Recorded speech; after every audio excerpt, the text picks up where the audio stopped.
नमस्कार सर्वांना। तर आरजे व्ही नॉन व्ही रेसिपीमध्ये आपलं स्वागत आहे। तर आज आपण बनवणार आहोत इथे केरळी चटणी। तर त्यासाठी मी इथे घेतले तेल, मोहरी तडतडली की त्यात 2 चमचे उडदाची डाळ टाकायची, त्यानंतर 2 चमचे हरभऱ्याची डाळ टाकायची आणि मी इथे घेतले केरळचे कांदे। तर ह्या कांद्याने चटणी खूपच छान लागते ही खायला। तर तुम्हाला हे जर नाही मिळालं तर तुम्ही दुसरे पण कांदे टाकू शकता। त्यानंतर टाकू कढीपत्ता, लाल मिरची, हिरवी मिरची।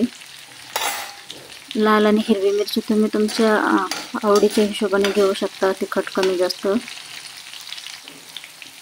आणि त्यानंतर आलं लसूण आणि टोमॅटो टाकून आपण छान फ्राय करून घेऊ। त्यानंतर थोडंसं मीठ टाकायचं टोमॅटो टाकल्यावर आणि चिंच टाकायची थोडीशी। चिंच टाकली की आपण त्यावर झाकण ठेवू आणि 5 ते 10 मिनिटे आपण त्याला छान वाफवून घेणार आहोत।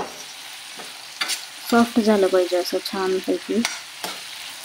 ही चटणी ना खूपच छान लागते खायला,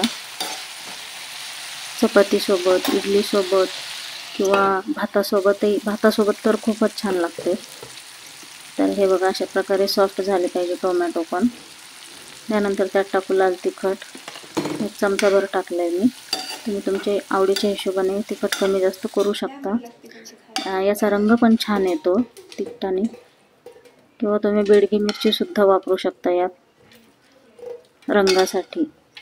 तर हे ना आपण छान गार झाले, आता मिक्सरमधून काढून घेऊया। तर अशा प्रकारे तुम्ही ही चटणी बनवू शकता। हे बघा असं छान एकदम स्मूथ झालं पाहिजे असं पेस्ट तयार करून घ्यायचं आहे त्याचं। ह्या चटणीचा रंग पण खूपच छान येतो। त्यानंतर आपण त्याला तडका तयार करून घेऊया। त्यासाठी इथे टाकते मी तेल। आता तुम्ही म्हणाल इथे तेल खूप सारं आहे, पण या चटणीत थोडंसं तेल जास्तच असतं, ती छान लागते खायला तेलाच्या चवीमुळे पण। त्यासाठी आपण आता इथे टाकूया मोहरी, कढीपत्ता आणि लाल मिरची टाकलेली तोडून, आणि लसणाचे 2-3 आपलं लसण म्हणते कांदा, बारीक कांदा येते मी त्यात टाकून छान तडका तयार करून घेतलाय आणि त्यावर आपण टाकून घेणार आहोत। हे बघा अशा प्रकारे आपली चटणी तयार आहे। ह्या चटणीचा रंग आणि टेक्स्चर तुम्ही बघू शकता, खूपच छान आहे ही चटणी।